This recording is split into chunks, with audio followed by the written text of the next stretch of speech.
እስራኤል ከአሜሪካ ጋር በመተባበር በኢራን ላይ የአየር ጥቃት መክፈቷን ገለጸች። እስራኤል ከአሜሪካ ጋር በመተባበር በኢራን ዋና ከተማ ቴህራን እና በተለያዩ የሀገሪቱ ክፍሎች ላይ ሰፊ እና ተከታታይ የአየር ጥቃት መጀመሯን አስታውቃለች።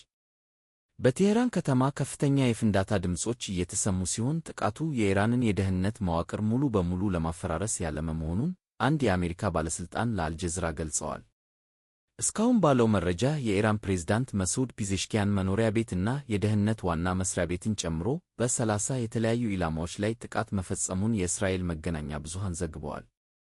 የእስራኤል የደህንነት ባለሥልጣናት እንደገለጹት ጥቃቱ የኢራን ፕሬዝዳንትን ጨምሮ መላውን የኢራን አገዛዝ ኢላማ ያደረገ ሲሆን የሀገሪቱ የበላይ መሪ አያቶላህ አሊ ካሜኒ ከቴህራን ወጥተው ደህንነቱ ወደ ተጠበቀ ስፍራ እንዲዘዋወሩ መደረጉ ነው የተነገረው። የእስራኤል መረጃዎች እንደሚጠቁሙት በፕሬዝዳንት ፔዜሽኪያን ላይ የግድያ ሙከራ የተከናወነ ሲሆን ጥቃቱ በቀን መካሄዱ የኢራንን መከላከያ ክፉኛ አስደንግጧል።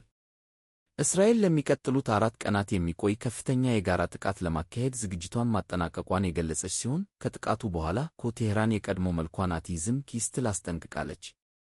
በሌላ በኩል የእስራኤል የስለላ ተቋም ሞሳድ በፋርስ ቋንቋ ባስተላለፈው መልእክት ኢራናውያን የገዛ ሀገራቸውን አገዛዝ ለመታገል በሚያደርጉት ጥረት ብቻቸውን እንዳልሆኑ ከገልጾ ፎቶዎችን እና ቪዲዮዎችን በማጋራት እንዲተባበሩ ጥሪ አቅርቧል። ኒውዮርክ ታይምስ የአሜሪካ ባለሥልጣናትን ጠቅሶ እንደዘገበው አሁኑ ጥቃት ካለፈው ሰኔ ወር ጥቃት እጅግ የሰፋ እና ጠንካራ እንደሚሆን ይጠበቃል። ይህ ድንገተኛ ጦርነት የተቀሰቀሰው በጄኔቫ ይካሄድ የነበረው የኑክሌር ድርድር መጠናቀቁ በተገለጸ በሰዓታት ልዩነት ውስጥ ነው።